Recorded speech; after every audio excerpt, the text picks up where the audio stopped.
On March 19, 2026, the news of Chuck Norris's passing spread quietly, yet it reached every corner of the world. There was no dramatic farewell, no final moment that matched the intensity of his films. Just a short statement from his family and then silence.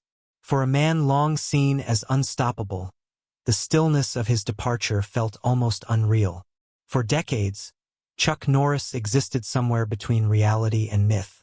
He was more than an action star. He became an idea, a symbol shaped by stories, jokes, and exaggerations that painted him as invincible. A man who never lost. A man who could not be broken. But behind that image was a life built from struggle, not perfection. He was not born strong. His childhood was marked by instability, growing up in a home shaped by fear.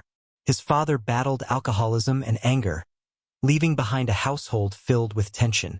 Nights were unpredictable. Silence often felt safer than speaking. His mother held the family together, carrying a quiet strength that became his only sense of stability. As a boy, he was shy, physically small, and often overlooked. At school, he was teased and dismissed. He struggled academically and lacked confidence. There were moments that stayed with him, small humiliations that slowly shaped how he saw himself. He was not the person anyone expected to become strong. But something began to form beneath that quiet exterior. Not confidence, not yet. Just a determination that life could not stay this way forever. When his family moved to California, nothing immediately improved. Poverty followed them. He worked small jobs just to help survive. There was no clear path forward, only the same quiet pressure to endure. But inside, that unspoken promise continued to grow. One day, things would be different.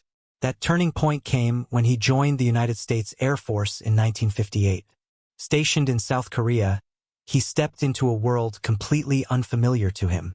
It was there that he was first introduced to martial arts. At the beginning, he struggled.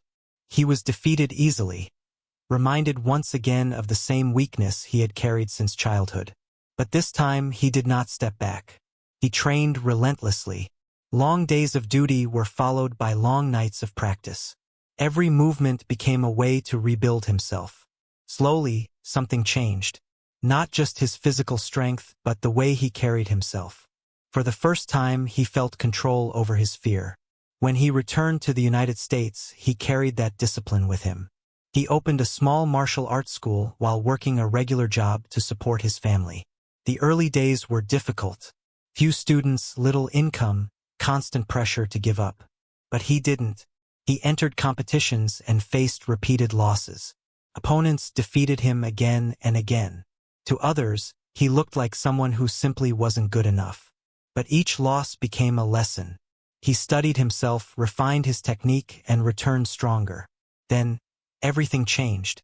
In 1967, he entered a major tournament and fought multiple opponents in a single day. This time, he stayed calm, focused. When he won, it wasn't just a victory. It was proof that he had changed. From there, his rise was steady. He became a champion, holding titles for years. He built his own martial arts system, training students and shaping a philosophy based on discipline and control. His reputation grew, and eventually, it opened the door to something unexpected. Hollywood. His appearance in a film alongside Bruce Lee introduced him to a global audience. That moment shifted his path entirely. He was no longer just a fighter. He became a screen presence.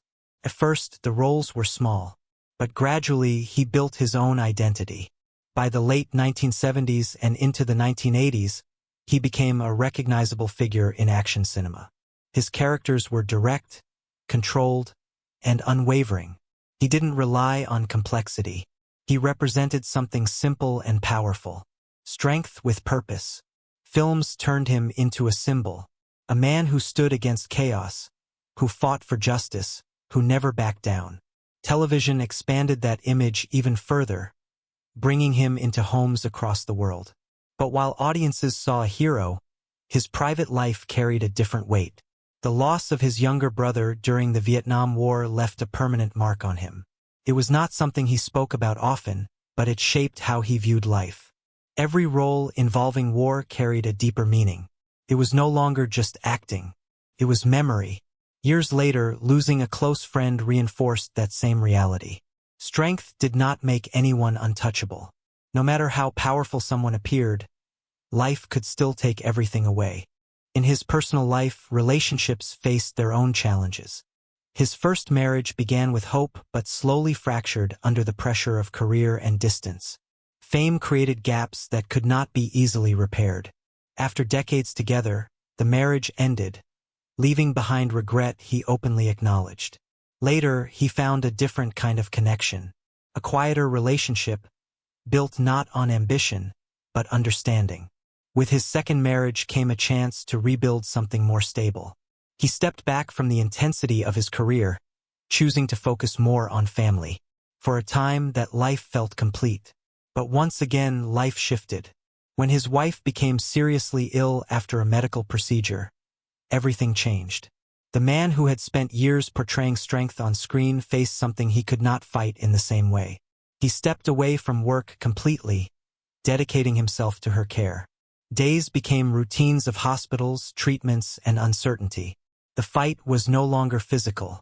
It was emotional, constant, and exhausting. For him, this became the hardest challenge he had ever faced. During these years, he withdrew from public life. The spotlight no longer mattered. What remained was responsibility, love, and the quiet effort to endure. Even as he aged, he maintained discipline. Training, routine, and structure remained part of his life. But the pace slowed. Public appearances became rare. Time was spent mostly at home, surrounded by family. When news of his passing came, the lack of detail only added to the weight of the moment.